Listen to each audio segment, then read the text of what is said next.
Shabbat Shalom, comunidad, buenos días para todos, bienvenidos.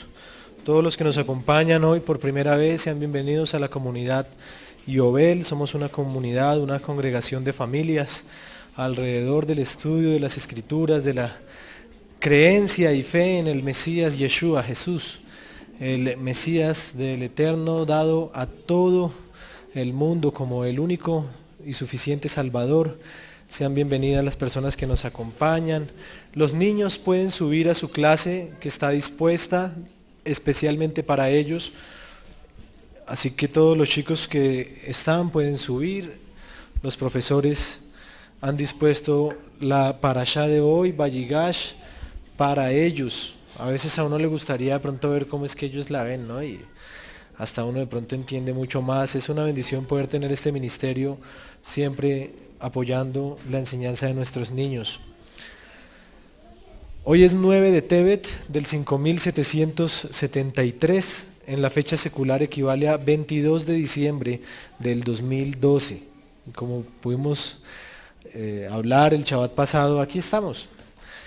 Son las circunstancias que giran en torno a los pensamientos, a la cultura, a la necesidad de que algo extraño y ajeno pase, cuando lo que tiene que pasar y suceder es en ti y en mí y en nuestro corazón, y el cambio debe darse desde adentro hacia afuera.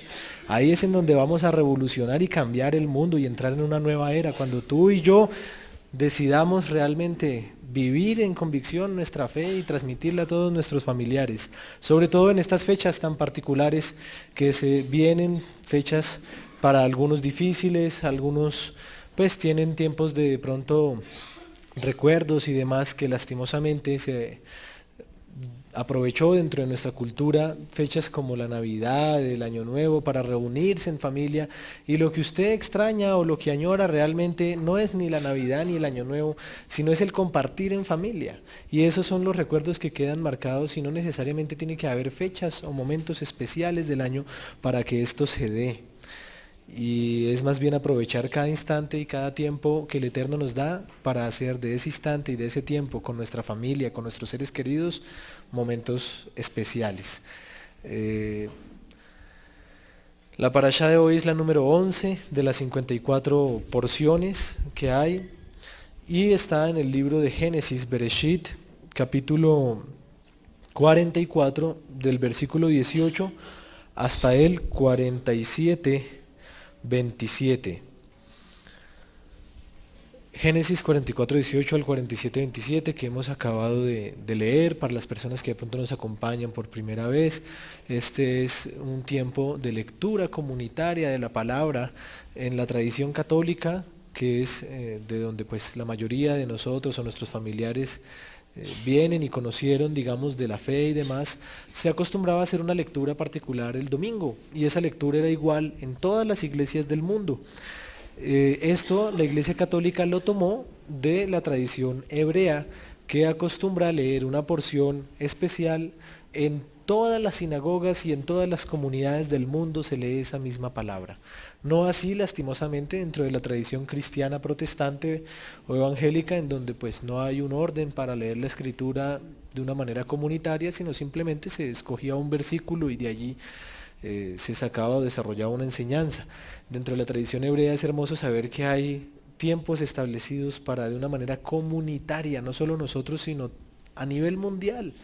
Más de 15.000 sinagogas en el mundo, comunidades mesiánicas, están hoy, como tú y como yo, leyendo este mismo pasaje tremendamente especial, revelador, que es la que se lleva por nombre Vayigash. Cada parashá, cada porción bíblica tiene un nombre. La de hoy es Vayigash. Esta traduce o significa como y se acercó. Y se acercó. ¿Quién se acercó a quién? Judá se acercó a su hermano Yosef.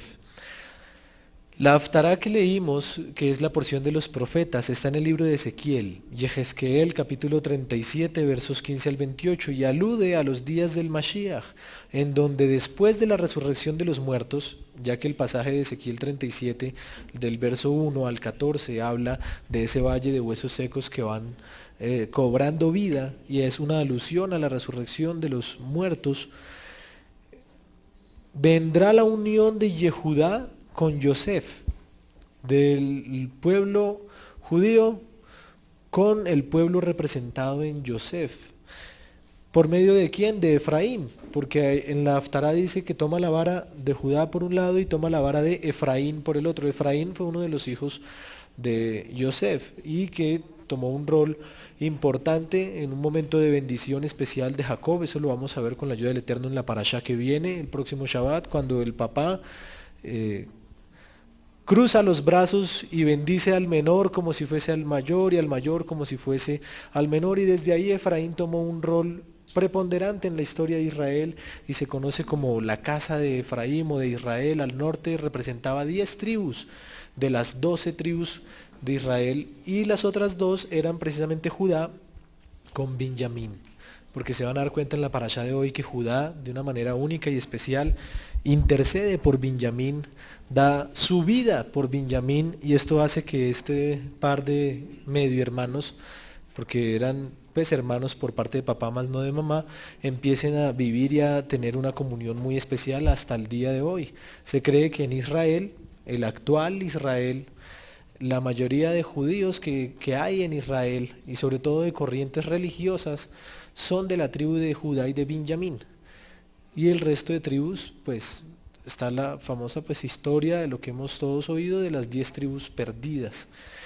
Bien, así que esto sucederá en algún momento, y proféticamente se está hablando entre la unión del pueblo judío con los descendientes de Efraín, parte de esas 10 tribus que creen que Yeshua es el Mesías, hijo de Yosef, es decir, el Mesías sufriente, y que pronto vendrá como el Mashiach ben David, el Mesías hijo de David, es decir, un Mesías reinante, un Mesías triunfador que gobernará a todos con justicia.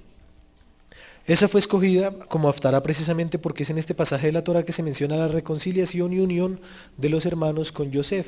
Es una parashá que habla de unidad, de cómo se vuelven a encontrar y a hermanar después de tantos años, y la Haftará va a decir cómo se va a unir quién a quién, y eso es también muy interesante.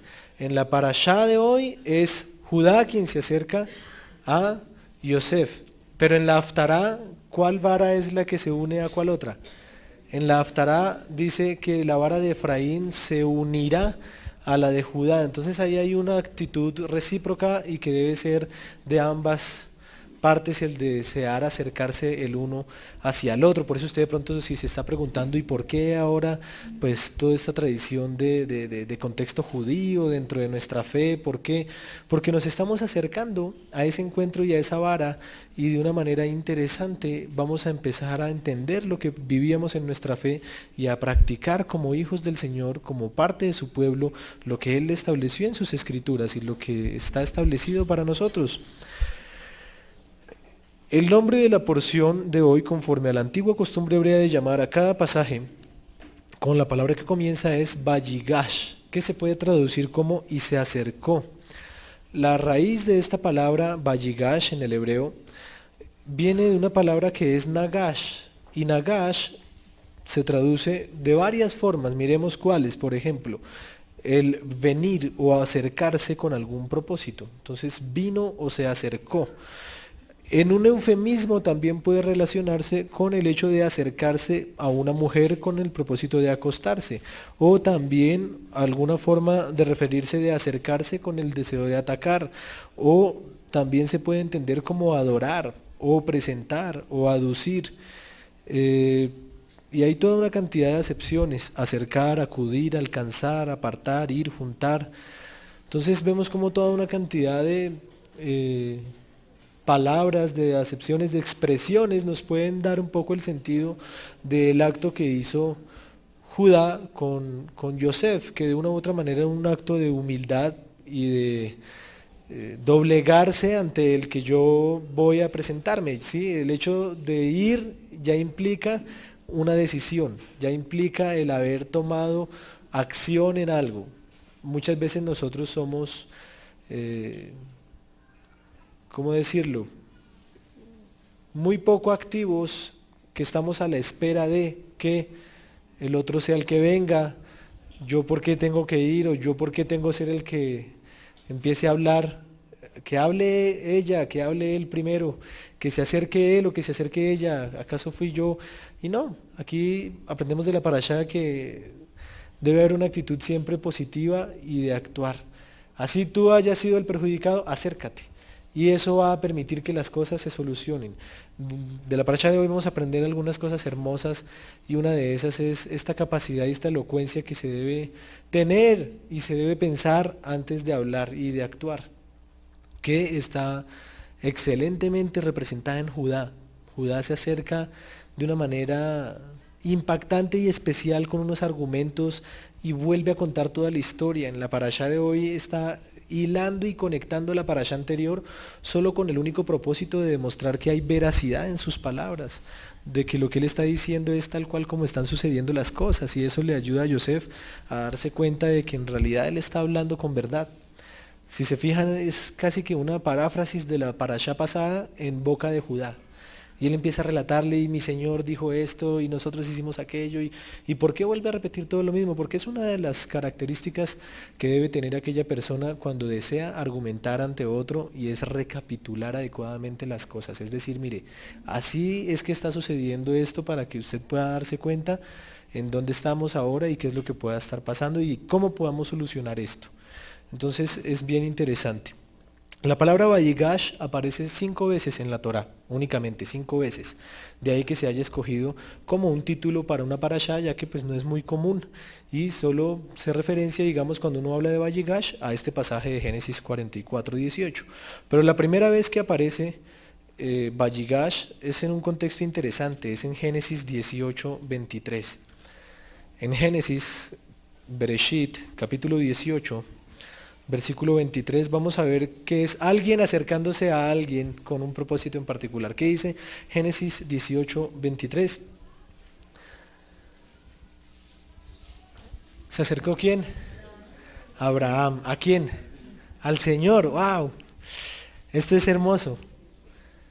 Génesis 23:18 va a decir, Génesis 18:23 va a decir, se acercó a Abraham y le dijo, ¿destruirás también al justo con el impío? Quizás haya 50, y empieza toda una intercesión también allí, pero esto es hermoso, este hecho de darnos cuenta, ¿qué implica ese se acercó? Y es de lo que estamos viendo, de la parashá, el Vayigash gira en torno a acceder y a someterse y a suplicar y a someterse y a humillarse y presentarse ante el otro. Pero lo hermoso es que la primera vez que aparece es en relación con Dios. Entonces aquí tenemos una primera reflexión sobre esta parashá. ¿Podemos actuar como Abraham? ¿Hemos actuado como Abraham? ¿Nos hemos acercado al Señor? Vayigash es la parashá de hoy y es la primera invitación. Y se acercó Abraham al Señor a hablar con él. ¿Hace cuánto no te acercas al Señor para hablar con él? ¿O crees que venir aquí es acercarte al Señor? Y esto es un grave error que cometemos muchos, y es que cuando pensamos que yo voy a la iglesia, voy a la iglesia es acercarme al Señor. No. Tal vez hasta terminas alejándote más. Hay gente que en el hecho de buscar el Señor se encontró y se topó con lugares, con circunstancias, con personas que lo único que hicieron fue mostrarle todo lo contrario y terminan alejándose del Señor totalmente. Entonces, en la iglesia, ni en el pastor, ni en un movimiento vas a encontrarte con Él, sino a través de el acto de oración y de lectura de su escritura, porque es allí a través de donde Él nos habla y de cómo podemos ver que nos podemos acercar a Él con la confianza que se acercaba a Abraham. ¿Por qué no acercarnos a Él así sea para negociar allí algún asunto interesante, como el que una nación no sea destruida? Así que ahí hay algo hermoso. Y hay muchas más ocasiones en donde aparece el término Vayigash, otras 4, pero pues no es necesario que las veamos ahora, solamente es una referencia para que nos demos cuenta de qué implica este acto de acercarse a otro. Y quisiera entonces que oráramos para poder hacer una reflexión que tiene 5 puntos. He estado orando y estuve estudiando la parashá. Para mí es una alegría, no hay cosa que me alegre más. Yo ayer molestaba un poquito a mi esposa, a ella le gusta mucho que todo esté organizado, arreglado en su puesto. Usted cuidado, ahí corre el jarroncito del centro para un lado porque no vas ahí. Y llegó un momento en donde yo me quedé mirándola y yo le decía, ¿te gusta esto? Y ella decía, sí, me gusta que es arreglar y limpiar. Y yo decía, chévere, porque hay algo que pues le agrada y lo hace con agrado. Y después ella me devolvía también en parte la pregunta cuando pues, me veía leyendo y todo eso y me decía, ¿te gusta, no? Entonces yo sí, me gusta leer, me gusta estudiar la palabra y esto es una alegría que todos debemos compartir y tener y es el de acercarnos con el Señor y pues la gloria sea para Él, qué bendición poder estudiar su palabra y poder compartirla, es todo un honor y un privilegio y quisiera entonces que nos pusiéramos delante del Señor para que sea Él permitiéndonos desarrollar estos 5 puntos que hoy he querido compartir con ustedes. Padre, gracias por este tiempo, por este día de Shabbat, porque tú eres bueno con nosotros y en esta hora, Señor, queremos presentarte nuestras vidas delante de ti para que tomes tú el control y nos ayudes, Señor, a doblegar todo orgullo, toda vanidad, a someternos a ti, a aprender de tu escritura, Señor, no solo de una manera racional, sino activa y que pueda llevarse a la práctica, Señor, en nuestro diario vivir, con nuestra familia, con nuestro trabajo, con cada una de las circunstancias en donde nos vemos nosotros implicados, Señor, sea el estudio, sea, Señor, en la oficina, en el conjunto en donde vivo, con quienes comparto, con mi familia. Padre, danos luz, danos verdad, danos vida a través de tu Hijo Yeshua, quien se dio por nosotros, y que a través de tu Ruach HaKodesh nos guíes en esta hora. En el nombre de tu Hijo Yeshua. Amén.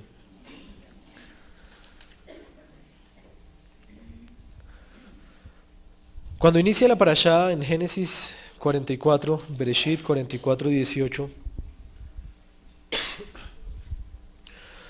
dice que se acercó Judá y le dijo, ay, Señor mío, te ruego que me permitas, que le permitas a tu siervo una palabra a oídos de mi Señor, y no se encienda tu enojo contra tu siervo, pues tú eres como el faraón.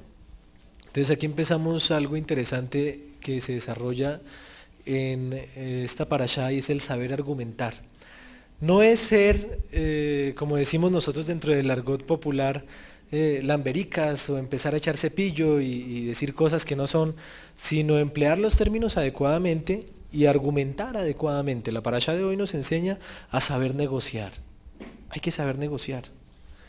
Hay un relato tradicional, como una pequeña historia en donde el pueblo judío, pues lastimosamente, es uno de los pueblos con el mayor índice de tabaquismo en el mundo. En Israel es uno de los países que más fuman. Y ellos se la pasan fumando a toda hora. Los religiosos, los no religiosos, todo el mundo fuma. Bueno, hubo uno conocido que me hizo reír mucho que dejó de fumar. Y el hombre dejó de fumar porque le subieron a los cigarrillos no sé cuántos centavos. Y él hizo cuentas y dijo, no, eso ya es muy caro este vicio. Entonces prefirió el ahorro y el asunto al fumar, ¿no? Entonces estaba también el otro prototipo de judío tradicional, ¿no? Que el hombre ahí bien tacaño prefería entonces dejar el vicio que gastarse lo que le habían incrementado a los cigarrillos. Y hay una historia en donde están pues 2 muchachos de yeshiva, de estudio de instituto bíblico, digámoslo así, ellos fuman por cantidades, es aterrador. Y le dice el uno al rabino, rabino, ¿será que mientras estudio Torah puedo fumar? Y el rabino le dice, no, está prohibido, no te puedes distraer con nada, tienes que estudiar Torah únicamente y que nada te distraiga. Entonces le dice el otro que está al lado, le dice, no seas tonto, aprende a preguntar. Entonces le dice, rabino, mientras fumo, ¿puedo estudiar Torah? Y el rabino le dice, claro, aprovecha el tiempo.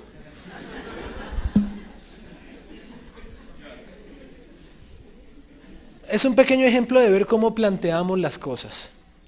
Y el planteamiento de algo en una circunstancia puede salvarte la vida. Uno no se imagina, por ejemplo, aquí ya han dejado, gracias al Eterno, esta maña horrible, las personas indigentes y demás sobre la parte del centro en donde se le tiraban a los carros para que la persona que iba manejando pues los atropellase y resultaran ellos entonces pues ganándose unos días en el hospital con buena comida, atención, etcétera, y de pronto una renta de la persona que quedó asustada y empezó a sacarle dinero, etcétera. Entonces enseñaba y la policía misma le decía a las personas, tenga cuidado de cómo usted habla en un juicio o en una circunstancia de estas, porque si usted dice, no, es que salió y yo lo atropellé, él lo atropelló, sí, ya lo reconoció. No, él me atropelló, pero ¿cómo si él no tiene carro? Es que no necesita tener carro para atropellarlo, él salió y me atropelló. Y puede sonar ilógico, pero eso le puede salvar a usted. Todo un conflicto en un litigio ante pues, las entidades y demás, de cómo se plantean las cosas. Entonces, a uno le puede parecer hasta risible, pero esto es fundamental. Cómo negociar, cómo hablar. Y aquí hay algo interesante que hace Judá, y es argumentar adecuadamente. Y le dice, tú eres como el faraón. Entonces esto suena un poco, ¿cómo decirlo, no? Como echando cepillo, ¿qué otro sinónimo podemos decir? Como adulando, como exaltándolo. Pero es un cabezazo increíble. Miren, la tradición hebrea hace un estudio de estas palabras y dice, es verdad lo que dice Yehudá. Tú eres como el faraón, pues él se enfermó de lepra cuando secuestró a mi abuelita Sara, lo cual te merecerás tú por tener injustamente a Benjamín. Así como, ¿se acuerdan hace mucho tiempo atrás? Sara llegó a ser tomada por el faraón y se dice que una plaga, entonces el judaísmo interpreta que era una lepra, entonces él le dice, usted es como el faraón, entonces está secuestrándome a un hermano, así como secuestraron a Sara, y sepa bien las consecuencias que le van a venir. Tú eres como el faraón, que se quiso quedar con Sara, pues te quieres quedar con mi hermano, entonces esto es interesante cómo empieza a aplicar este mismo concepto y a darle la vuelta a la torta, ¿no? Tú eres como el faraón que no necesariamente cumple lo que dice, por lo que puedes retraerte de tus palabras, ya que dijiste, traigan a su hermano para que yo lo vea. ¿Eso se llama verlo? Te estás queriendo quedar con él, tú dijiste tráiganlo para que lo vea, entonces tú eres como el faraón que se retrae de sus palabras, retráete de lo que estás diciendo actualmente. Otros explican entonces que recuerda y que proféticamente en cierta medida y Yehudá pudo percibir y saber que el faraón iba a morir, entonces le dice, tú eres como el faraón, si quieres entonces podemos arreglar esto de otra manera y vas a morir porque no voy a dejar que mi hermano quede aquí contigo. Entonces empezó a argumentar de una manera particular para generar tanto de una forma en lo que está diciendo como todo el contexto histórico del que se apoya y empiezan a relacionar todas las circunstancias que habían allí en relación con lo que estaba pasando. Se dice que de hecho la palabra Vaigash puede acceder a tres acepciones principales cada vez que aparece y una es acceder por las buenas o acceder por las malas, o la otra es interceder, acercarse para interceder y se asume como orar. Entonces que Yehudá estaba dispuesto a cualquiera de las que le plantearan.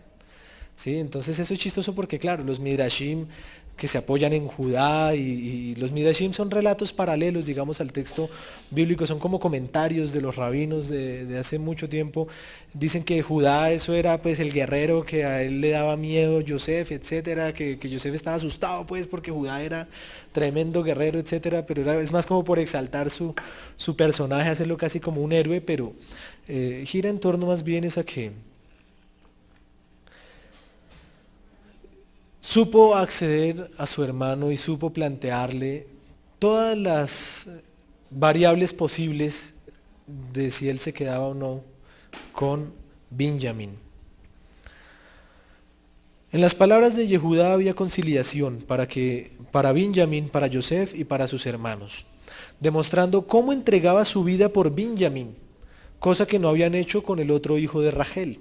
Recuerden que por qué es el tema aquí tan álgido con Benjamín, por qué Joseph va a escoger a Benjamín para tomarlo como presa y que quede allí como la carnada para ver cómo iban a actuar, porque era el otro hijo de Raquel, era el hermano de Joseph y era el preferido del papá, el único que le había quedado.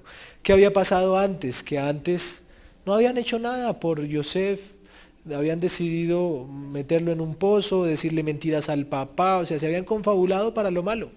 Pero ahora Yehudá estaba dispuesto a cambiar esa pequeña y difícil circunstancia del pasado que se les estaba convirtiendo en algo inmenso y muy grande que les atormentaba. Entonces, de aquí aprendemos también algo y es que el Señor te va a dar la oportunidad también de cambiar y de generar una opción diferente a las que en otras ocasiones tú has fallado y tú has cometido errores. Va a presentarse nuevamente la oportunidad, pero ahí vas a ver entonces cómo vas a reaccionar. Aquí entonces nos damos cuenta que aquel hijo de Rachel es defendido, como decimos nosotros, a capa y espada por sus hermanos. Con esta actitud de Yehudá promovida por Yosef, se estaba consolidando la unión eterna de los hijos de Jacob como una sola familia, un solo pueblo en el cual uno se entrega por el otro. Ya nunca más se iban a vender o se iban a permitir que vendiesen o que entregasen a un hermano sin no dar la lucha y no dar la pelea. Ese era el objetivo principal de Yosef en todo esto y lo logró. Yosef quería poner a prueba a sus hermanos. Yosef quería saber si habían cambiado o no. Y empezó a hacerlo de una manera muy sutil y muy interesante de ver cómo les devolvía la película y ellos mismos empezaron a reconocer que esto nos está pasando por lo que le hicimos a Yosef. Y él allí viéndolos y oyéndolos, imagínense ese dolor en su corazón, pero tremendo carácter y fortaleza que había adquirido Yosef para saber qué había pasado con sus hermanos y si habían cambiado o no. ¿Ustedes no se fijan que hay una pregunta constante en Yosef cuando habla de su papá? ¿Cuál es? Que si está vivo. Y ahí también hay un conflicto, digamos, de un dolor en Yosef, porque ¿qué le estaban diciendo? Que si no iba Benjamín, que se moría. Y dice, ¿y acaso yo no estoy? ¿Y él está vivo o no está vivo? Si está vivo, entonces, ¿por mí no se murió? Es también una pregunta de dolor que hace Yosef al decir, ¿está vivo? Sí, sí está vivo. Ah, bueno, ¿y entonces por qué dicen que si se queda Benjamín se va a morir? ¿Acaso entonces conmigo no se murió? ¿Qué es lo que pasa? Y empieza a ver todo este conflicto de posiciones dentro del hogar, de amor o no, de preferencias o no. Y es un punto interesante que en síntesis Yehudá le presenta tres opciones que son coherentes, son razonables y que llegan al corazón de Yosef. Él le está pidiendo que sea cambiado. Esto es interesante. Lo que pide Yehudá es que se quede con él. Es decir, déjame a mí, aquí. Y obviamente esto es algo pues mucho mejor. ¿En qué sentido? En que Yehudá es todo un varón, un hombre de guerra, que tiene autoridad, que habla, que negocia. Benjamín es un niño. Entonces pues, unas por otras conviene más que se quede con Judá. Tendrás un esclavo más fuerte. Si te quedas conmigo, según el argumento que te estoy dando, salvarás la vida del papá anciano, no se va a morir.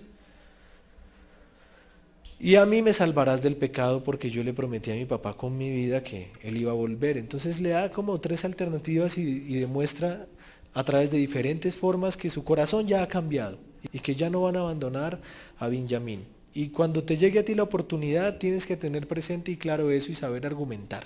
Eso es como cuando se le aparece en los dibujitos animados el diablito y el angelito y usted empieza ahí a sacar, atar cabos, a sacar consecuencias y dice, bueno, si me voy por aquí, entonces no, esto le pasa o esto lo otro, si hago esto, y es empezar a negociar adecuadamente y a saber cómo vivir esta vida de una manera sabia y llegando al corazón de las personas. Fue lo que hizo Yehudá, hablarle al corazón a su hermano y generar en él ya un momento en donde Yosef no pudo aguantar más. No pudo aguantar más. Y de aquí entonces pasamos al siguiente punto. El primer punto entonces es saber negociar, saber medir tus palabras, saber cómo argumentar, saber y aprender de nuestros patriarcas, así como Abraham, así como todos ellos argumentaron y pelearon con el Señor, pero apoyados en la misma escritura. ¿Cómo oras tú? ¿Apoyado en qué? Si te apoyas en la escritura vas a tener bases para saber acercarte a Dios, hablar con Él, también en cualquier circunstancia. Miren, cómo se acerca a usted y cómo le habla a su jefe, a su suegro, a su suegra, a sus hermanos. En cada circunstancia esto es algo que tiene una riqueza enorme y es el saber nosotros expresarnos de la mejor manera para que seamos entendidos y evitar así inconvenientes. Y asimismo cuando se nos dé la oportunidad de cambiar y de demostrar que ya somos otros y diferentes a lo que hubiésemos hecho en el pasado, antes yo me hubiera cogido ese billete. Ahora yo digo, miren, me encontré esto y ahí estás cambiando la historia y estás cambiando el pasado, estás demostrando tanto a ti como a los otros, al Eterno, que ya eres otro, porque Él siempre te va a volver a poner esa prueba, siempre va a volver ese instante y ese momento en donde tú tienes la capacidad de volver a hacer lo mismo o cambiar. Amén. La siguiente parte, el siguiente punto, el segundo, es interesante, y es que cuando ya llega ese momento álgido en el diálogo que están teniendo y que ya Yosef no aguanta más, ¿qué hace Yosef? Se revela a ellos, pero antes de revelarse, ¿qué pide? Que salga todo el mundo, miren. Ay, se me cayó aquí el talit. Mi abuelita decía algo, ustedes han escuchado muchas veces que tanto pues el pastor y cada vez que podemos nos acordamos de mi abuelita porque era una mujer muy sabia y todo lo decía con dichos. Y el dicho que ella molestaba mucho, digamos, cuando se tocaba temas como esos, sé que todos lo conocen. El problema es que no lo ponemos en práctica. Y aquí la invitación es a poner en práctica un dicho popular. Una cuestión que está, eso no es algo que a veces pensamos que la Torá es algo por allá, sí, cósmico, lo que la gente quiere, que sea algo allá, que venga y que cambie esta vaina porque nosotros no pudimos, que los mayas, los que sean, pero que cambie esto porque ¿quién lo va a hacer si nosotros no fuimos capaces? Y el dicho es, la ropa sucia se lava en casa. La ropa sucia se lava en casa, decía mi abuelita cuando nos veía por ahí peleando, diciendo cosas, que la ropa sucia se lava en la casa. Es decir, hay un lugar para todo. Y Yosef en estas circunstancias, miren, si nos ponemos nosotros en las sandalias de Yosef, que no vamos a decir los zapatos,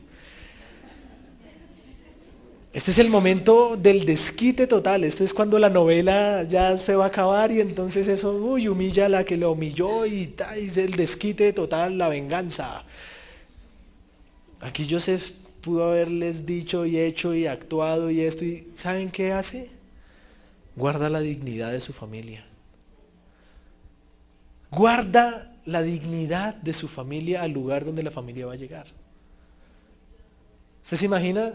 Ustedes fueron los que lo vendieron. Uy, qué joyitas, ¿no? Qué hermanitos, ¿no? Este fue el que lo vendió, este fue el que lo metió al pozo.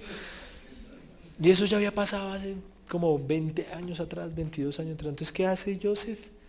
Todo se sale. Tengo un asunto que hablar con mi familia. Y no permite que su familia sea avergonzada. Empiezan los rumores, ¿no? ¿Qué pasó? No, que por ahí llegó la familia de José. Bueno, pero ¿se supo por qué fue el asunto, cómo llegó, etcétera? No, ni idea, pero ya están ahí. Guardó la dignidad de su familia. Miren, yo esto se los digo también a veces a las danzas, que nos toca a veces sentarnos a hablar. Yo el día de hoy, supongamos un ejemplo que obviamente no sucederá, me agarro con un amigo de las danzas, uno de los muchachos de las danzas, y me agarro y nos peleamos y que pues, Dios no lo quiere, eso llegamos hasta pegarnos y nos insultamos y quedó mal el asunto y feo la cosa y el ambiente. Y mañana me lo encuentro y de pronto nos ponemos a hablar y nos sentamos y nos tomamos algo y ¿qué pasó? Listo, quedamos de amigos. Pues no así, lastimosamente, a veces cuando pasan circunstancias dentro de las mujeres, ¿no? Entonces, eso queda ya guardado y eso no hay quien y usted me las paga porque me las paga y yo no la perdono y esto nunca se lo voy a perdonar. Y cuando yo estaba pequeño, mi mamá también muy sabia, le decía a mi papá, no se meta porque yo llegaba ya llorando a la casa, que fulano me pegó, que no sé qué, que el chino era amigo, entonces iba mi papá ya a poner el reclamo, la cosa, y entre papás se enemistaban. Entonces ya el papá no le habla al papá del otro, ya usted no me olvidó de ese niño, y de repente me veían por ahí al rato jugando con el mismo muchacho. Pero usted, ¿por qué nos hace? Entonces ahí es donde mi mamá decía, le decía a mi papá, sí, no se metan en las peleas de los niños, déjelos que ellos también las lleguen a solucionar, y eso también tenemos que aprenderlo, a todo nivel. Y es que muchas veces nos pasa, porque claro, hay una herida, hay una dificultad, y pues uno quiere compartirla, abrirla, pero es que el problema es que ahora eso es todo un conflicto, porque es que yo solo lo puse en el Facebook, que tú me habías sido infiel. Yo solo le dije eso a unos cuantos, ¿no? Y empieza este conflicto en donde después, y cuando el Señor permite que se arregle el asunto, ¿qué va a pasar? También mi mamá nos enseña de una manera muy interesante y seguro a muchas parejas de acá se los ha dicho, miren, cuando peleen, peleen los dos y agárrense los dos y no salga y vaya y dígale a la mamá, ni a la mamá del otro, ni a la suegra, ni porque se convierte en un conflicto familiar.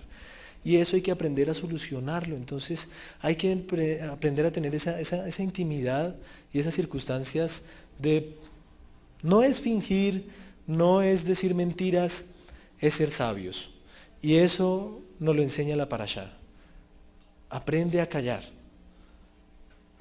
¿Qué es que es mi amiga? ¿Qué es que es mi amigo? Aprende a callar. Después de que tú le digas eso a esa persona, nunca más esa persona va a volver a ver con quien tú tuviste el conflicto de la misma manera. Dañaste su corazón. Es que ese es el que robaba. Tenga cuidado, porque uno no sabe qué mañas tenga y es que eso pasa. Entonces cuando se comparte, se dice algo, después es el conflicto, es la puesta en la picota pública de la persona, etcétera. El Señor no es así contigo. ¿Por qué somos nosotros así con los demás? Él no hizo de nosotros un escarnio, Él no hizo de nosotros nada de lo que ahora nos podemos avergonzar. ¿Por qué nos gusta hacerle eso a las personas? Tengamos cuidado, aprendamos de Yosef. Ese es el segundo punto de la parashá, miren. La ropa sucia se lava en casa, no avergonzar a la familia. Los relatos dicen que Yosef era pues muy osado, pues en un conflicto de donde Yehudá está ahí dispuesto a lo que sea y dicen déjenos solos. Eso es como quien dice venga a ver cómo es que vamos a arreglar este asunto y él mismo se expone a que algo suceda allí, pero para él prima, él no avergonzar a su familia. No aceptó que nadie se quedara en este dramático momento para no avergonzarles a sus hermanos cuando se descubriera lo que había pasado con ellos.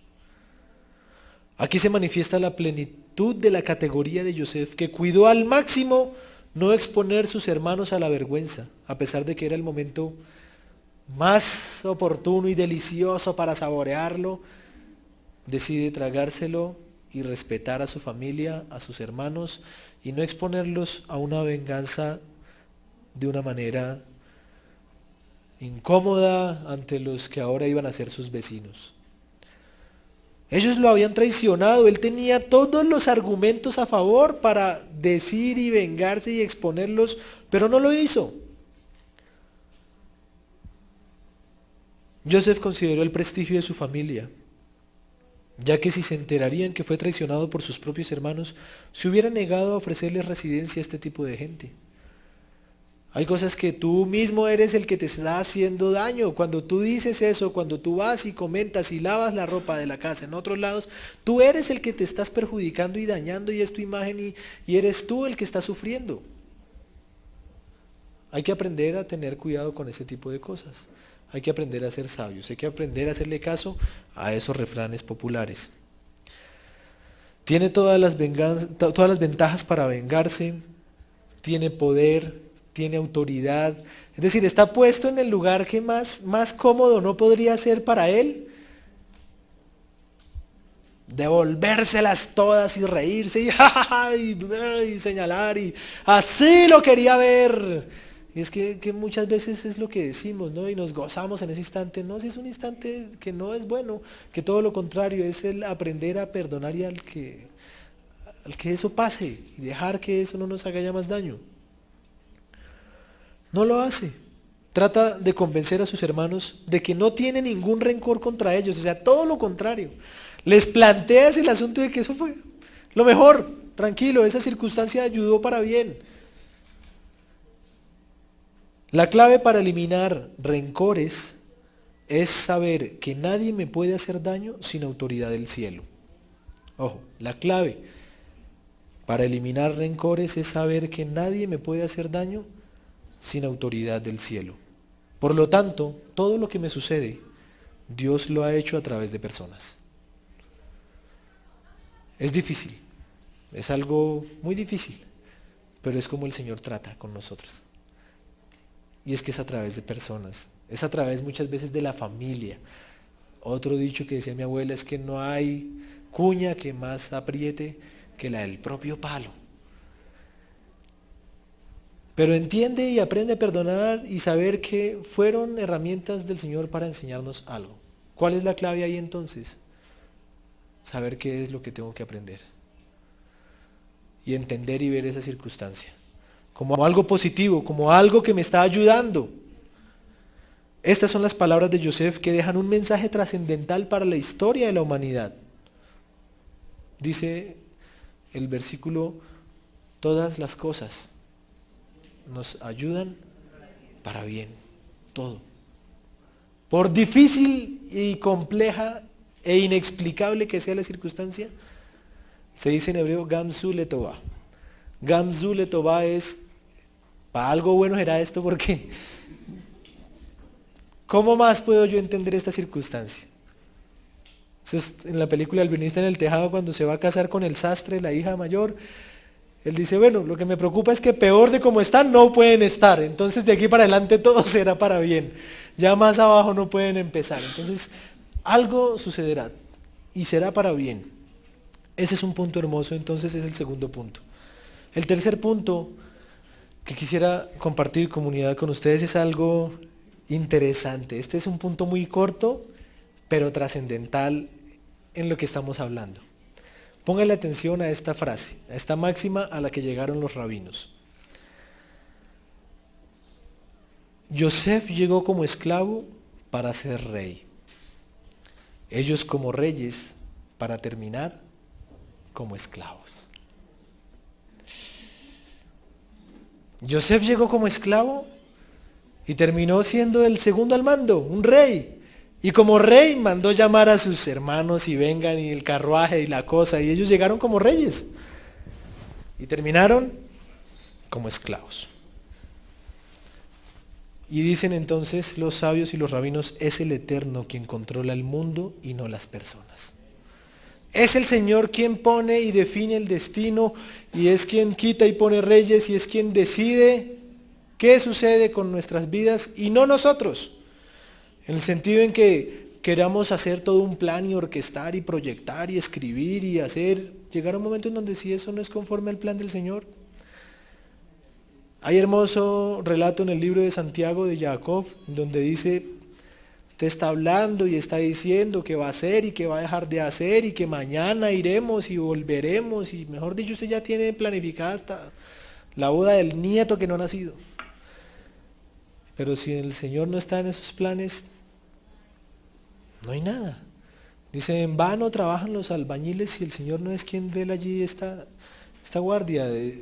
Es que hay que entender que las circunstancias y la historia es como Dios nos está hablando. Pero eso nos cuesta entenderlo porque nosotros queremos que sea algo así como, ¡ay! La voz y sí, el Señor me está hablando y sí, o un asunto así, algo apocalíptico, una cuestión celestial Él nos está hablando en cada una de las circunstancias y nos está mostrando cada una de estas cosas. Entonces es como el cuento que seguramente muchos se saben del que se está muriendo ahí ahogado y Señor sálvame y ayúdame y mándame una respuesta y pasan ahí los de la lancha y vengan, súbase, no porque el Señor me va a salvar y mejor dicho y el helicóptero y todo eso manda todo ya el hombre se muere, llega ya ahogado al cielo. ¿Y qué pasó? ¿Qué pasó? ¿Qué terco testarudo? Le mandé una lancha, le mandé un helicóptero, no quiso subirse. Ya tampoco podemos actuar, hacer más. Entonces es como esperamos que actúe el Señor en las circunstancias y eso es interesante. Él es quien controla el mundo, no las personas. Él es quien ha establecido los tiempos, no nosotros, ni las culturas antiguas ni paganas, diciendo cuándo es el fin o cuándo es el comienzo. Es el Señor quien controla los tiempos, las estaciones. Por la palabra de Él es que las cosas se mantienen. Y hasta que no entendamos eso, no vamos a dejar de seguirnos desviando y convenciendo por estas circunstancias que nos gustan y que generan publicidad. Eso, bien decía por ahí el de un especial que eso pues le salvó la industria del 2012 al cine porque tenían películas, tenían programas, porque ¿qué más? Entonces ¿de qué más hablamos? ¿De qué más hacemos? Entonces se convierte en un asunto que es comercial, que es banal, que gira en torno a una cuestión superficial y supersticiosa de personas que ponen su fe y confianza en este tipo de cosas. Y aprendamos que usted puede estar como rey hoy y mañana puede estar como esclavo y algo allí el Señor le estará enseñando. Y ese es otro punto bien hermoso y bien interesante, que vamos a ver ahorita en la conclusión. Porque es que muchas veces empezamos a tratar de entender la circunstancia de una manera desesperada y empezamos a juzgarnos o a juzgar a otros. Y es que eso no, es que eso le está pasando es porque usted está en pecado. O es que esas circunstancias usted le están pasando y viviendo es porque usted está mal. Pero qué mal, yo no estoy mal, yo no estoy... Pero se genera tanta presión que la persona termina creyendo el asunto y diciendo, no, si es que yo estoy en pecado. No sé, pero algo estoy haciendo mal. Y son circunstancias en que no entendemos porque no hallamos una respuesta de pronto, pero no es así. No es así. Este es el tercer punto entonces. Es el Eterno quien controla el mundo, no las personas. Ellos llegaron como reyes, terminaron como esclavos. Yosef llegó como esclavo, terminó como rey. Es lo que el Señor ha establecido y también por lo que tú luchas y por lo que tú determinas. No es algo que esté entonces establecido sobre tu vida como un determinismo, pues, que no te permite actuar. Entonces, ¿yo para qué hago? ¿Para qué oro? ¿Para qué si ya se sabe qué va a pasar? No, sino que hay que entender que tú mismo estás permitiendo y conduciendo esas circunstancias para llegar a donde se llega. Yosef procuró llegar a donde llegó y el pueblo de Israel también. Ellos fueron los que se ofrecieron. De hecho, cuando se llegue al libro de Shemot nos vamos a dar cuenta que Aarón salió a recibir a Moshe. Por lo tanto, Aarón no estaba sometido a una cuestión de cautiverio y de esclavitud como los otros. ¿Y qué se sabe de eso? Se interpreta que los demás fueron los que se ofrecieron. Ellos fueron los que dijeron, queremos ir y trabajar y construir allá las pirámides y queremos construir las ciudades del faraón. Y hubo una tribu que dijo que no, que eran los sacerdotes. Los levitas ellos dijeron, no, nosotros no, aquí estamos bien. Y ellos no fueron sometidos a esa misma esclavitud que los otros. Igual fueron sometidos dentro de un sistema que de una u otra manera, claro, les afectó. Pero lo vivieron, digamos, lo mejor que los otros, porque es que ellos fueron los que se vendieron y dijeron, allá venga a ver dónde firmo para venir aquí a trabajarle al faraón. Y eso es lo que nos pasa muchas veces a nosotros, no son las circunstancias, es usted mismo el que fue, usted allá de cabeza se metió, ¿quién lo mandó? No, pues sí, es que yo pensé, yo creí. Y es lo que nos pasa muchas veces. Hay otro punto, este es el cuarto punto que es bien interesante. Y es que es muy acorde con la fecha en la que nos encontramos, etcétera. Y es algo pues curioso. Yosef manda a llamar a su papá llega, se establece y hay un momento interesantísimo que es el presentar a la familia, ¿no? Entonces va a presentarle a su familia ante el faraón. De hecho no escoge a todos los hermanos. Yosef es muy pilo. Yosef es una persona que ya conoce las circunstancias y también usted tiene que aprender a moverse así dentro del mundo en el que vive. Y no es una invitación aquí a ser mentiroso o falso, no, sino a saber actuar de acuerdo a las circunstancias y es que el mismo Mashiach lo dice, o sea, sean mansos como palomas, pero también no se queden así simplemente, sino sean astutos como serpientes, sepan actuar y cómo hacer las cosas. Yosef solo escoge a unos hermanos, no a todos. Y a los que escoge son a los más flaquitos. Sí, escoge allá los que están allá. Porque hay otros dentro de ellos, imagínense Shimón y Leví. Shimón y Leví habían arrasado una ciudad. De hecho, Leví, el asunto de que uno se lo imagina, que el levita era un salvaje, era un carnicero. O sea, Leví lo que hacía en el templo no era un asunto para débiles. Vaya y usted cargue una res, degóyela, quítele la piel, etc. Eso es un trabajo que genera y que el porte, digamos, físico, no es como se pinta a veces del sacerdote, así, no, eran personas con un carácter y con una corpulencia y demás, que entonces Yosef dijo, si yo les presento estos al faraón, me los quita y los pone a trabajar o a hacer cosas. Entonces se llevó a los más flaquitos y se llevó diciéndoles, no eran mentiras, sino digan lo que es, pero solo diga eso, no se ponga a decir más.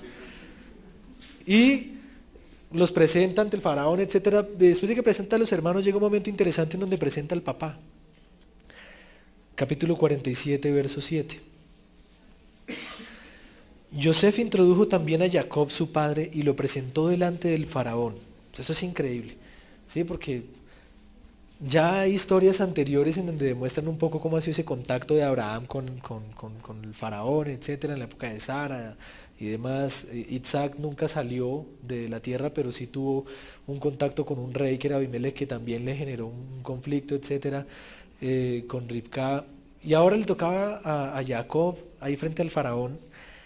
Y pues eso es particular. Entonces, imagínese una reunión de estas, un asunto que usted se imagina que es impactante, ¿no? Se reúne el papá del segundo gobernante, eso es como si fuera el papá del ministro o del vicepresidente con el presidente que no lo conociera. Y el presidente lo ve y le dice, ¿cuántos años tienes? Eso es algo como que el frenazo ahí de la película, ¿no? Como que esto, ¿qué es esto? ¿Es porque están hablando de esto? Porque esa pregunta del faraón, ¿por qué es? ¿Cómo es posible que personajes tan importantes en un primer encuentro hablen de cosas tan triviales como ¿cuántos años tienes? Solo faltó que Jacob le dijera, ¿cuántos me pones? ¿Sí?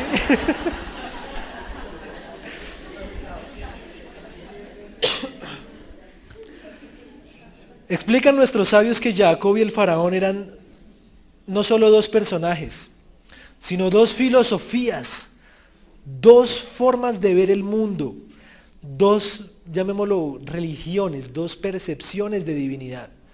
Y aquí no solo se están encontrando Jacob, ¿sí?, con el faraón, sino se está encontrando la tradición y la esencia de la vida hebrea y del pensamiento de revelación con Dios, con toda la tradición pagana y de la filosofía y del pensamiento egipcio que trasciende hasta nuestros días. Y estas dos posturas son total y radicalmente opuestas. El faraón representa la filosofía terrenal y materialista, sosteniendo que lo principal es hacer vida en este mundo. Esa era la percepción de ellos, de su asunto terrenal y de lo que hacían, los lograba constituir dioses para que después fueran ahí como embalsamados y demás para recordar, pero de lo que habían hecho. Jacob sostenía que la vida terrenal no es nada, la vida terrenal es pasajera, que es perecedera y solamente es una preparación o antesala a la verdadera vida. Estas dos filosofías se reflejan en el diálogo. ¿Cuántos años tienes? ¿Cuántos días de vida tienes? Aludiendo que en este mundo terrenal es la vida, ¿sí? ¿Cuántos son los días de tu vida?, le pregunta. ¿Y Jacob qué le responde? No, pero él antes de responderle la edad, él le dice, los años de mi peregrinaje. ¿Cómo dice la NBI? De mi peregrinaje. Versículo 9, 47:9. Jacob le respondió al faraón, los años de andar peregrinando, de un lado para otro. Ahí está algo interesante, miren. Los días de mis peregrinajes. ¿Qué le está contestando él al faraón de una manera radical? Que esto es un peregrinar, que esta vida es solamente un transitar. Es transitoria, es provisional, es pasajera. Y no es una estadía ya permanente y definitiva, sino perecedera y momentánea. Entonces está el conflicto del asunto de la edad. Llegamos aquí a un punto interesante, ¿cierto?, para las mujeres. La edad, ¿cuántos años tienes? O sea, esa pregunta es la pregunta que demuestra la vanidad y la vacuidad, es decir, el vacío que hay en una sociedad en donde lo único que hay es esto, es esta vida, y es lo que tienes. Y es interesante notar, y en esto me apoyo en un rabino que es el rabino Shaul Male, que desarrolla una percepción interesantísima del asunto de la edad, y él dice, ¿cuántos años tiene? No sé, supongamos un ejemplo, Camilo, acá entremos en diálogo acá en la comunidad. ¿Cuántos años tienes? 44. ¿Tienes o, no, o ya no los tienes? Que ese es el conflicto, porque uno dice, ¿cuántos tengo? Y yo en realidad es que esos ya no los tengo. Entonces, ¿cuántos tengo? Pues no sé cuántos tengo. Y empieza el conflicto de saber qué es lo que tengo realmente. Y esto es interesante porque en el hebreo no existe el verbo tener como tal. No existe. En el hebreo no se puede decir yo tengo. No se puede decir. En el hebreo no se dice. En el hebreo se dice yesh. Y el yesh no es tener. El yesh es haber. ¿Y en qué sentido? Es decir, hay para mí. Entonces no se dice tengo un carro, sino hay para mí un carro. Y esto es muy diferente. Hay un carro para mí. Puede que no lo haya, pero puede que lo haya. Pero no es el asunto de que yo controlo las propiedades y posesiones cuando se entiende que yo no puedo controlar nada. Simplemente hay cosas que son para mí y otras que no lo son. Y esto es algo muy interesante. De hecho, la costumbre, ojo, y aquí entonces empieza uno ahí como a incomodar un poquito, de celebrar los cumpleaños no es una costumbre bíblica, no es una costumbre del pueblo hebreo. De hecho, en la cuenca del Mediterráneo y sobre todo en esta parte, digamos, de este tipo de culturas, no saben su edad.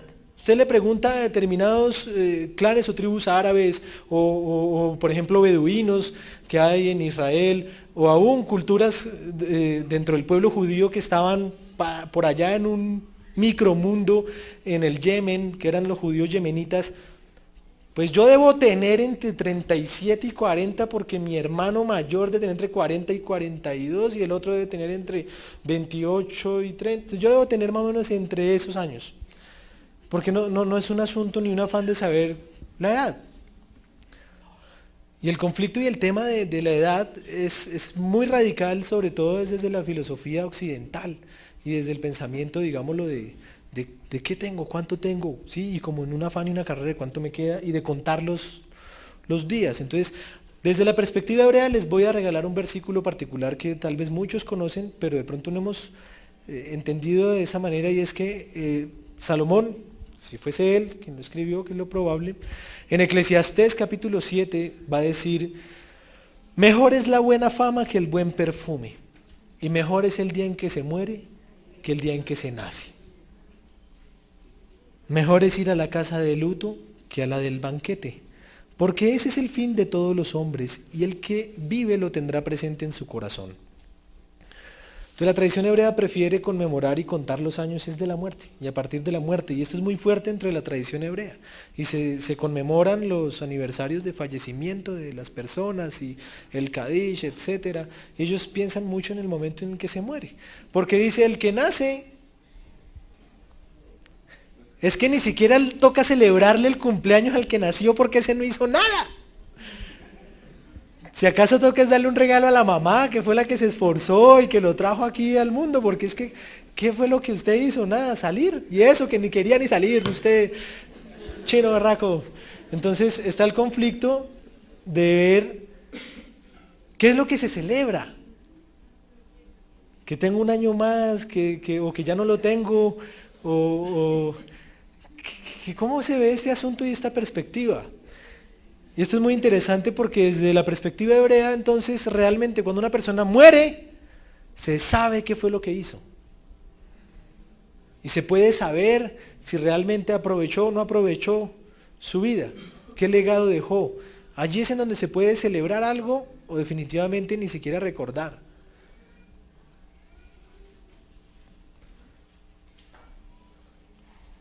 Alguien va a decir: no, Dudu, pero recuerde que hay un salmo que dice: Señor, enséñanos a contar bien nuestros días, ¿cierto? Y de pronto de ahí se agarran muchos para decir: mire, hay que contar bien nuestros días. ¿Qué salmo es? Es el Salmo 90. Sí, señor. El Salmo 90 dice eso, ¿sí? El Salmo 90, verso 12. Enséñanos de tal modo a contar nuestros días que traigamos al corazón sabiduría. ¿Cuál es el contexto de ese salmo? ¿Saben? La vanidad de la vida. Lo rápido que se va el asunto. Eso es como la flor que por la mañana está bonita y por la noche ya está seca. Eso es lo que dice. En la mañana florece y crece y en la tarde es cortada y seca. Nuestros días delante de ti declinan a causa de tu ira. Nuestros años son como un pensamiento fugaz. Son 70 años, en los más robustos 80 años, y todo eso es, aún así su fortaleza es molestia y trabajo, porque pronto pasa y volamos. ¿Quién conoce el poder de tu? Es decir, el contexto del Salmo lo que hace es ratificar lo que estamos hablando y diciendo de que lo que tengo, ¿qué es lo que tengo? No tengo nada. Si eso es una vanidad, si esta vida es un suspiro, ¿qué hace? ¿Qué hace que nos estábamos casando hace 25 años? ¿Qué hace que estaba yo, ¿hace cuándo? Y empieza a darse cuenta, y sobre todo en esta fecha, ¿no? Todo el mundo le empieza a decir, ¿cómo se pasó de rápido el año?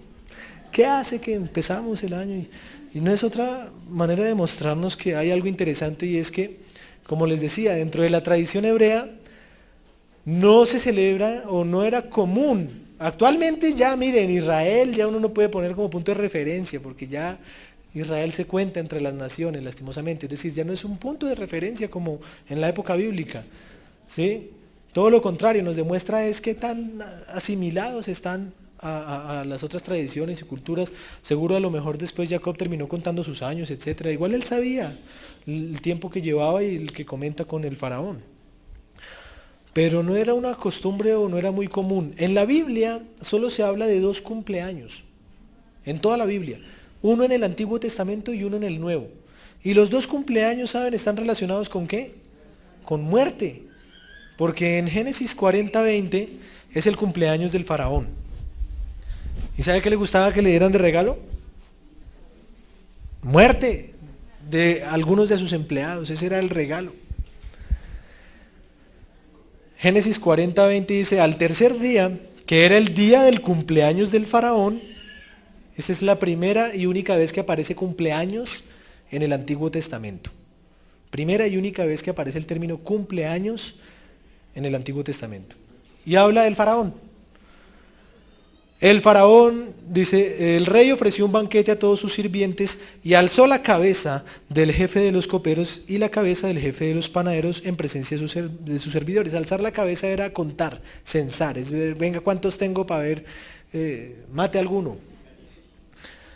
Ojo, verso 21, hizo volver a su oficio el jefe de los coperos y volvió a poner la copa en la mano del faraón, pero hizo ahorcar al jefe de los panaderos como Yosef se lo había interpretado. Entonces, en el día del cumpleaños, como, no sé, una cuestión irónica que roza allí casi con ese pensamiento de mafioso, y mate allá uno, mate otro, mate eso, estamos de cumpleaños. Y es el único contexto y se gira en torno al cumpleaños del faraón. De ahí la pregunta del faraón con Jacob, ¿cuántos años tienes? Y el otro texto que hay en la Biblia, porque de pronto hay alguien que dice, eso es del Antiguo Testamento, y en el Nuevo Testamento, sí, en el Señor yo soy libre para celebrar el cumpleaños. Yo no estoy diciendo ni que esté prohibido, no, sino estoy diciéndoles es lo que dice la Biblia. Y en la Biblia hay 2 relatos, pero hablan de un mismo hecho. Es decir, es un mismo hecho contado por 2 evangelios. Uno está en Mateo 14:16. Cumpleaños de Herodes. Mateo 14:16. Matidyahu. ¿Sí? ¿O estoy mal? Me echo a ver. No, 14:16 no es. ¿6? Ay, sí, gracias. Tenía mal el 1 ahí. Desde el 1. En aquel tiempo Herodes, el tetrarca, oyó de la fama de Yeshua y dijo a sus criados, este es Juan el Bautista, ha resucitado de los muertos y por eso actúan en él esos poderes. Herodes había prendido a Juan, lo había lo había encadenado y metido en la cárcel por causa de Herodías, mujer de su hermano Felipe, porque Juan le decía, no está permitido tenerla. Y Herodes quería matarlo, pero temía al pueblo porque tenían a Juan por profeta. Pero cuando se celebraba, ¿qué cosa? El cumpleaños de Herodes, la hija de Herodías danzó en medio y agradó a Herodes. Salió, hizo el baile, y le cual le prometió con juramento darle lo que pidiera. ¿Y qué pidió ella? Ella, instruida primero por su madre, dijo, dame en un plato la cabeza de Juan el Bautista. Es muy interesante que en los únicos 2 textos que se hable de cumpleaños en la Biblia, uno en el Antiguo Testamento, otro en el Nuevo, se hable en torno, primero, de reyes paganos, ¿sí? Del faraón y de Herodes, en este caso, que era medio judío y medio idumeo, es decir, descendiente de Edom, y se hable de este concepto. Entonces eso es algo, digámoslo, como para analizar ahora. ¿Por qué mencionaba yo este asunto? Porque dentro de nuestro contexto se ha hecho esto muy importante, al punto en que la gente llega a celebrar para esta fecha algo que es la Navidad. ¿Y qué es la Navidad? Navidad viene de natividad, de nacimiento. Entonces le están celebrando el cumpleaños al niño Jesús. ¿Y qué es lo que hay? Muerte. Empieza todo el índice y todo el conflicto de la mayor cantidad de gente que se asesina, por allá los soldados se vuelan, se disparan, la gente sale como loca corriendo, se atropellan, etcétera. Es decir, sigue habiendo un concepto y una percepción muy fuerte en relación con el análisis y con la forma cultural de entender a lo que se referencia con este tema.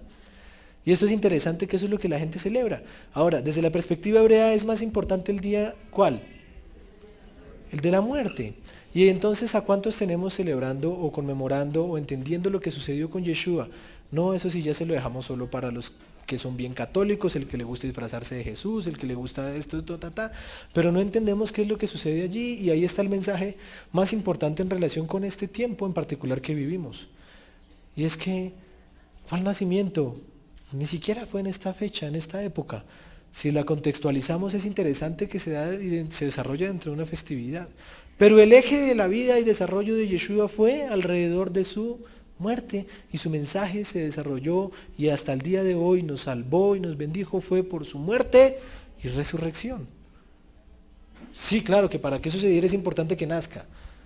Pero es que ahora él pudo haber nacido y pudo haber tomado cualquier decisión.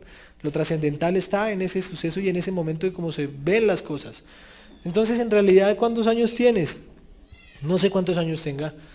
Los rabinos hacen un juego de los 120 años que el Señor nos permitió.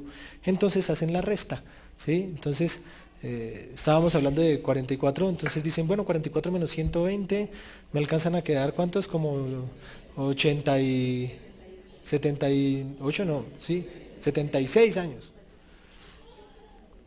Ahí no faltan datos, decía mi papá.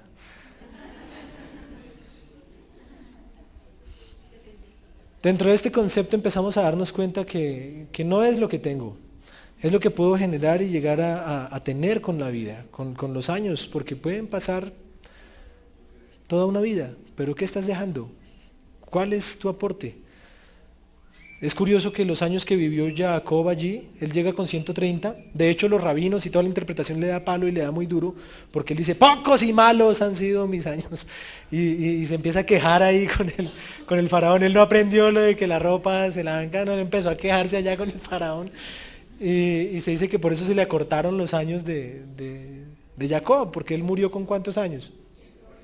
147. Y llegó allí a los 130, o sea, ¿cuántos años vivió en Egipto? 17. ¿Y cuántos años vivió con José al principio antes de que se fuera y se perdiera? 17. Entonces, aquí dicen que se le repuso en vida parte del sufrimiento y de la época en que tenía su hijo cuando lo perdió, a pesar de que él, pues, imagínense, de todos sus años. De hecho, la vida de Jacob es una vida muy complicada, demasiado complicada. Vive huyendo, que el hermano lo va a matar, que el suegro lo va a robar, que el hermano cuando vuelve entonces se va a vengar, que llega y le violan a la hija, y después de que le violan a la hija, entonces los otros van y destruyen a una ciudad, y después de que destruyen una ciudad, entonces quiere tener tranquilidad y los otros van y le venden a un hijo y se lo pasan por muerto, es un conflicto. Y muchas veces usted va a decir, ese Jacob vivía en pecado. Sí, sí. Ese Jacob, no, ¿qué modelo va a ser Jacob para la vida de un creyente, hombre, si vivió? Y es que nos empieza a enseñar y a darnos esas pistas de todas las dificultades que hay y de lo que es el llorar en el sentido del que siembra, para que cuando salga lo nuevo y venga este momento anhelado de estar delante del Padre en esa vida eterna, ya Él haya hecho su gran abono y demostrado que se ganó con creces el estar delante del Padre con todas estas circunstancias que vivió y cómo supo manejar. De hecho, eso es lo hermoso de la Biblia, que nos muestra personajes reales como tú y como yo, no son superhéroes, sino que a pesar de sus dificultades lograron dejar un mensaje y un legado para la humanidad. Últimos 5 minutos con el último punto. El quinto punto es proceso de duelo. Yo lo he tal vez llamado así y es interesante para que entendamos que un duelo no necesariamente se vive con la pérdida de una persona, sino se puede llegar a vivir en cualquier circunstancia. ¿Sí? Una relación, un trabajo, una amistad, en cualquier aflicción, llamémoslo. ¿Cómo actuar ante la aflicción? ¿Cómo actuar ante la aflicción? Hay todo un proceso. Cuando hay aflicción, cuando hay dolor, cuando hay muerte, cuando hay sufrimiento, hay todo un proceso. El Shabbat pasado fue algo muy bonito y especial porque tocamos ese tema del asunto de la muerte y de la percepción de lo que la gente quiere que llegue el fin y el mundo y tal, y nos morimos todos, pero no entendemos qué implica el morir y a qué se hace referencia con ello. Y es que es todo un proceso y hay que conocer estos pasos para poder de ellos sacar provecho y ver la vida de una perspectiva diferente. El primer paso de un duelo o de un conflicto o de una aflicción es: esto no está pasando. Es la negación. Esto no es así. Que usted está en ruina. ¡Que no! Que su hijo está en las drogas. ¡Que no! Que, qué sé yo, que el hogar se acabó. Y hay personas que siguen dentro de un conflicto en esa negación en que las cosas es como si no hubiese pasado. No, fulano no se murió y le sigue sirviendo, le sigue esto, le sigue planchando la ropa. Es muy, muy complejo este tema en cuanto al proceso de luto por una persona allegada. Y es el proceso de negación. Ese proceso empieza con ese paso, negación. Y en un problema entonces, y hay que mirar entonces en cuál es en que estamos nosotros, en qué paso estás tú. Y de ahí yo les decía, Joseph nos dio una gran enseñanza de ello, porque Joseph pasó por todas las aflicciones y dolores y muertes posibles. Y de todas ellas nos dejó un gran mensaje que hoy es el mensaje que quiero compartir para que salgamos entendiendo que hay un proceso y lo importante es saber en qué parte de ese proceso me encuentro y cómo me debo afrontar, cómo debo ver esta circunstancia. El segundo paso es, listo, está bien. Reconozco, ya se acepta, pero hay una búsqueda de culpables. El segundo paso en un proceso de duelo o de aflicción es la búsqueda del culpable. ¡Usted lo mató! Usted no se hubiera llevado eso. Usted fue la que me traicionó. Usted fue el que se robó eso de la empresa. Usted, y es la búsqueda de culpables. Pobre Job. Hasta la esposa, los amigos. Con esos amigos, Dios mío, ¿para qué enemigos? Toda una cuestión de al caído caerle y a hundirlo y al punto en donde ya usted está mal, usted pecó, o sea, el problema es usted. Dijo, pero yo no he hecho nada. Yo ¿cuál es mi lío? ¿Cuál es mi conflicto? No, pecaste. No pequé. ¿Qué hago entonces? Estamos acostumbrados y por eso les decía, cuando alguien está pasando por un proceso difícil, por un duelo, por una aflicción, alguien se murió, eso es porque estaba en pecado. Y esa ha sido la respuesta tradicional muchas veces dentro de contextos sobre todo bien, ¿cómo decirlo? Bien carismáticos, bien evangélicos, en donde todo es pecado. Entonces, no, está en pecado, está esto, está en pecado, está en pecado. Don Uriel me hace reír con un cuento que él dice que estaban unos monjes por allá en un ayuno y uno ya no aguantó más y encontró un huevo por ahí y a la luz de la vela empezó a calentar el huevo para endurecerlo y salió y, no, es que el pecado y el diablo me hizo ahí me tentar y todo, y se aparece el diablo y dice, no, ni a mí se me hubiera ocurrido eso.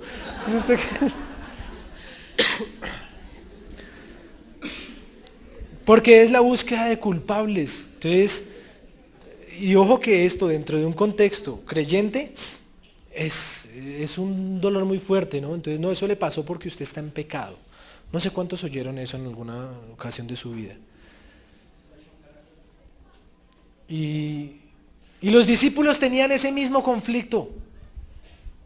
No le dieron ni siquiera una oportunidad para hablar al ciego.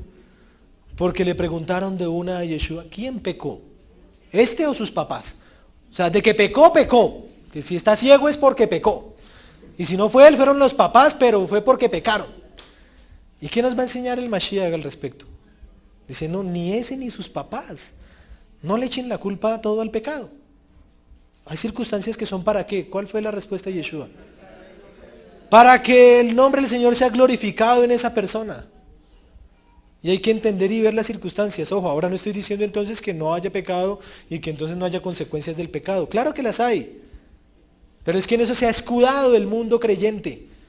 Y no se dan cuenta de las circunstancias y de lo que están viviendo. De hecho, muchas personas dicen, pero ¿por qué me está pasando si yo no he pecado, etcétera? Pues algo estás allí aprendiendo y no lo has querido entender. Después de esta búsqueda de culpables en este proceso que se lleva de duelo, de dificultad, es la negociación.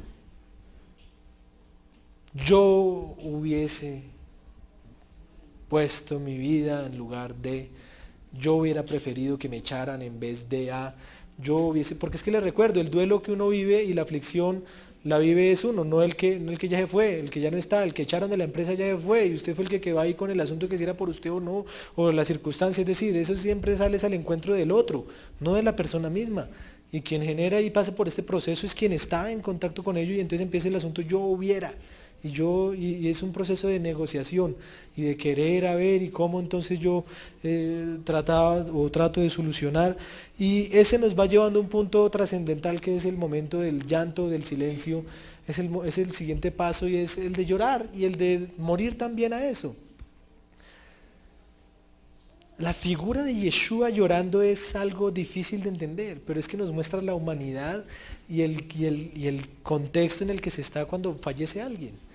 Yeshua no andaba como ese superhombre haciendo milagros y diciendo cosas creyéndose que él era, sí, como un extraterrestre, sino que demostró su humanidad ante hechos y noticias como la de Lázaro cuando le dicen que ha muerto y él ¿qué hace? Él llora. Porque es un proceso y es un luto. Ahora van a decir, pero ¿para qué lloró si sabía que lo iba a levantar?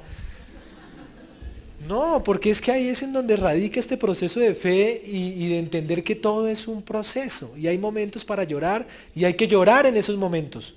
Porque si no se llora en los momentos de llorar, cuando no sean los momentos de llorar y estés alegre, te va a dar por llorar.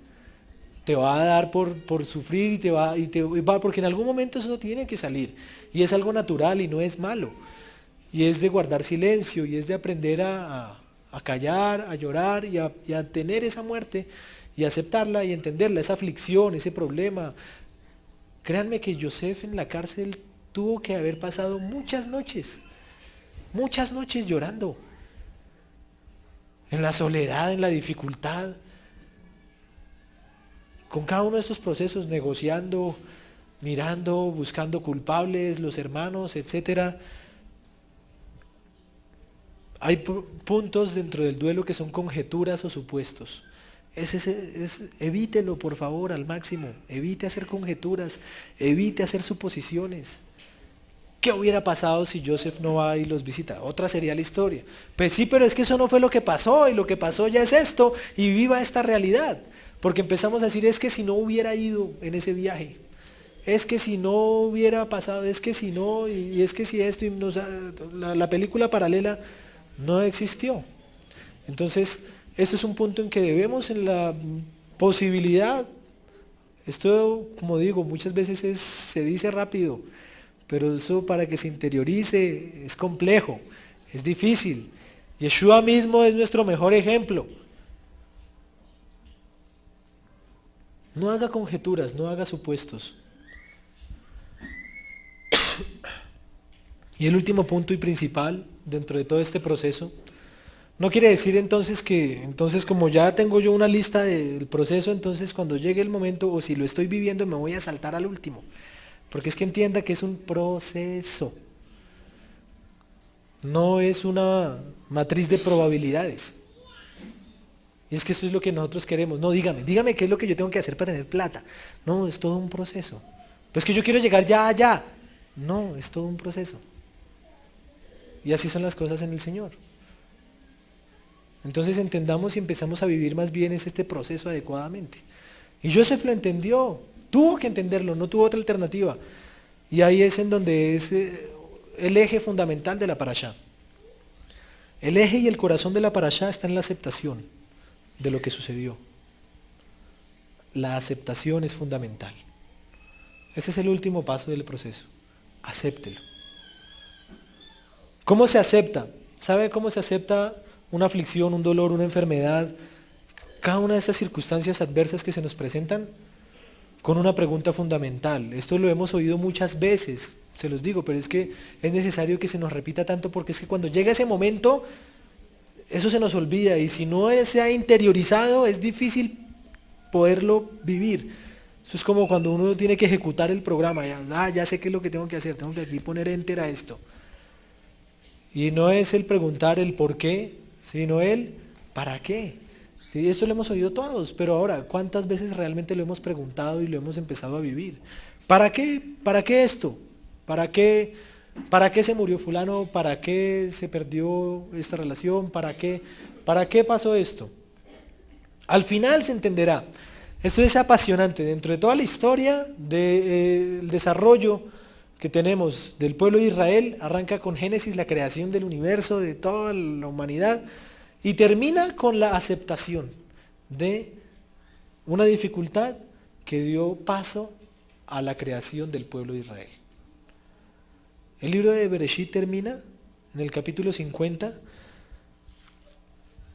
con las bendiciones a los hijos de Israel, etcétera. Eso será tema con la ayuda del Señor de la parashá que viene. Pero quiero que se centren en el versículo 19 y siguientes.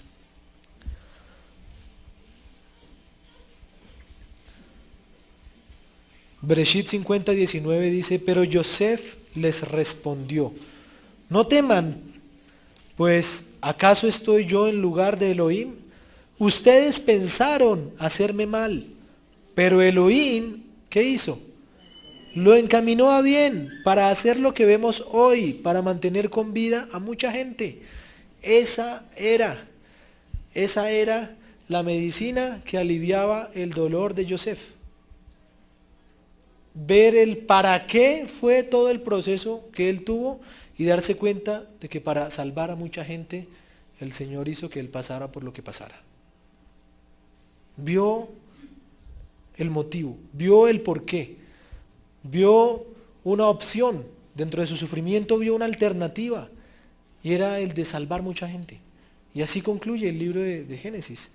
Y en la parashá de hoy pues está fundamental, Génesis 45, 5. Dirá, ahora pues no se entristezcan ni les pese haberme vendido acá, porque, ahí está la explicación, para salvar vidas me envió Elohim delante de ustedes. O sea, lo que él dice acá lo vuelve a repetir más viejo.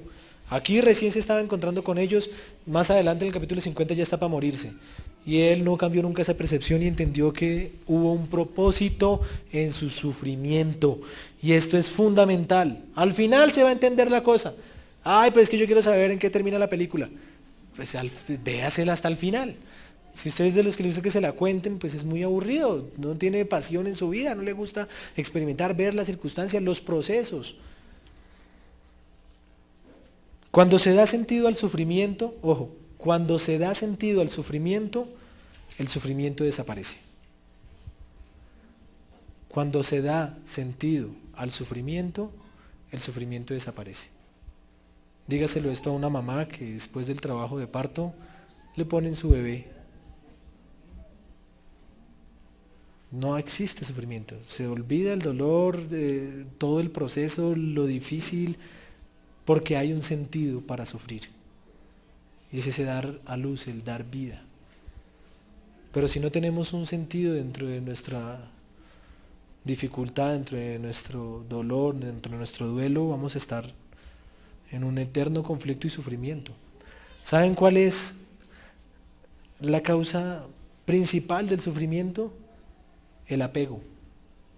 Apegarse a las cosas. A ese punto de qué es lo que yo tengo. Porque es que allí es cuando nos sentimos que no tenemos.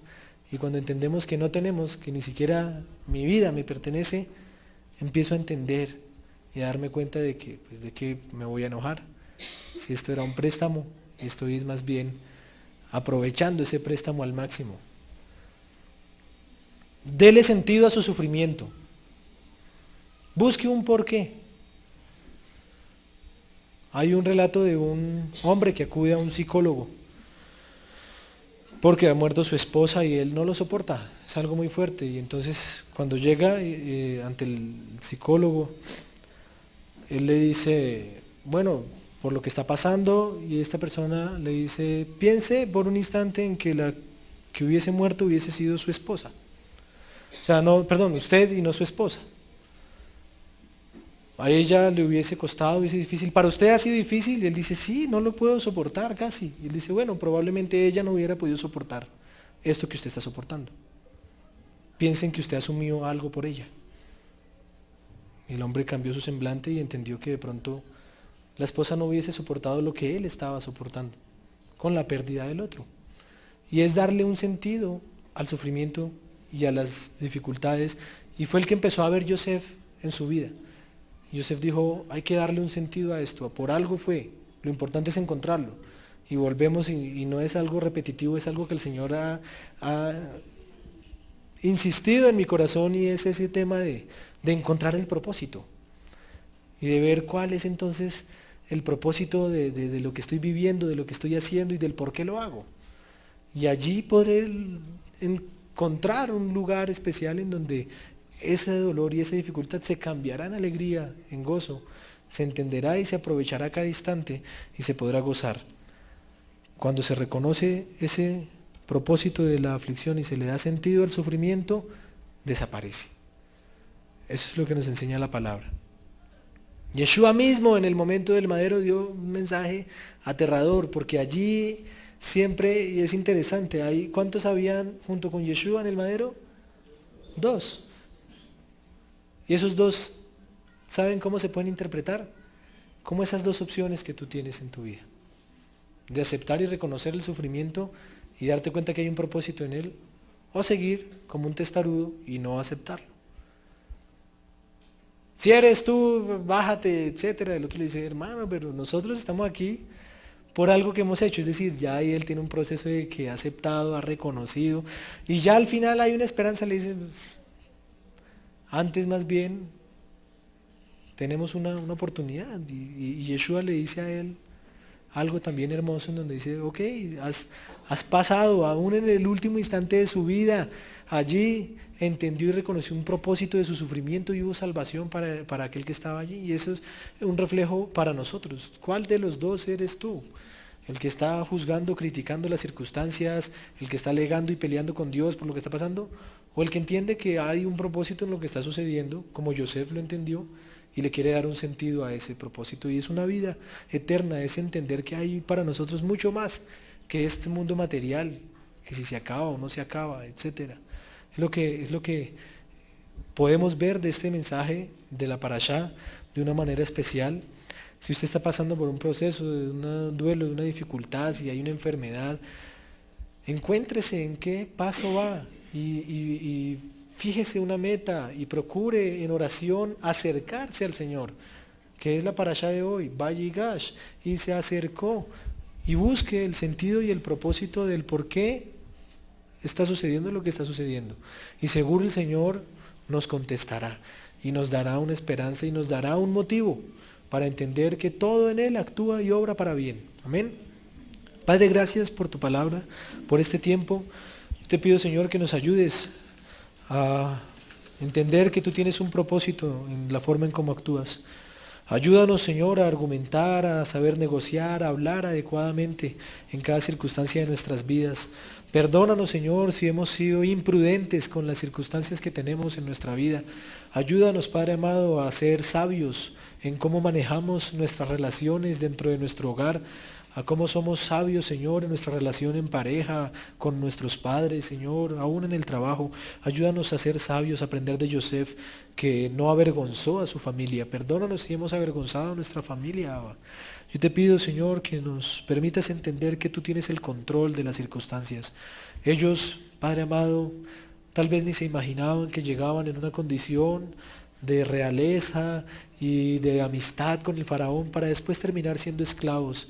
Señor, ayúdanos a entender que tú eres quien controla y que tú eres el que tiene absoluto dominio sobre nuestras vidas, sobre nuestras circunstancias. Ayúdanos, Señor, a contar bien nuestros días, Padre amado. Permítenos entender, Señor, que tú eres quien nos ha dado la vida, que tú eres el dador, Señor, de esta dádiva preciosa, Señor, que es el poder vivir. Tal vez ni siquiera entendemos lo que es vivir, Señor. Ayúdanos. Ayúdanos, Abba, a que en el proceso, Señor, que llevamos de vida, cuando es el momento de dormir en ti, de descansar, hayamos hecho lo que nos corresponda hacer.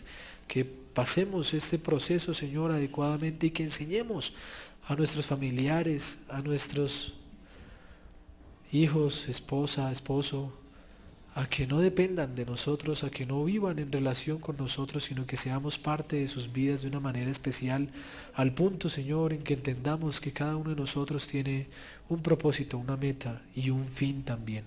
Te pido que nos bendigas en este Shabbat, Señor, y que nos gocemos, Padre amado, sabiendo que tú tienes el control, y que nos alejes de toda la vanidad y de todo lo que este mundo celebra, Señor, de una manera equivocada, que lo único que trae es muerte y no vida, Señor. En el nombre de tu Hijo Yeshua te damos gracias. Amén.